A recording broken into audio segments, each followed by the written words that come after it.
How to inflate helium balloons. Hold the canister by the handles and lift it out.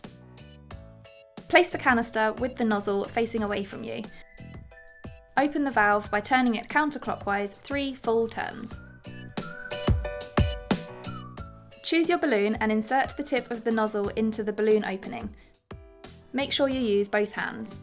To start filling your balloon, hold the balloon and nozzle with one hand and press down the nozzle. This will release the helium into the balloon. Let go of the nozzle and the helium supply will stop. Quickly remove the balloon by pinching it at the tip of the nozzle and sliding it off the nozzle shaft. Tie a knot to secure the balloon and prevent the helium from escaping. How to inflate foil balloons. Fully unfold your balloon.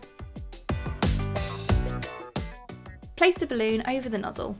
It may not go on as far as a normal balloon, so you may need to hold it tightly.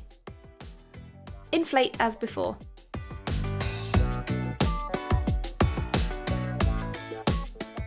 How to inflate confetti balloons. Before using the helium canister, blow a few puffs of air into the balloon. Hold the balloon and nozzle with one hand and press down the nozzle. This will release the helium into the balloon. Once the balloon reaches the size you want, let go of the nozzle to stop releasing the helium, but keep holding the balloon. Quickly remove the balloon by pinching it at the tip of the nozzle and sliding it off the nozzle shaft. Create static energy by rubbing the balloon against any clothing item, preferably a scarf or wool jumper. Use ribbon or string to attach the balloon to something stationary or to a balloon weight.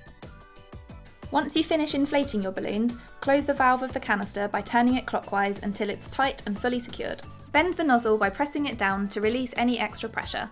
Put the canister back in the box. If your canister is empty, please go to one of our stores for disposal. Otherwise, visit our helium page for further instructions on how to dispose and recycle from home.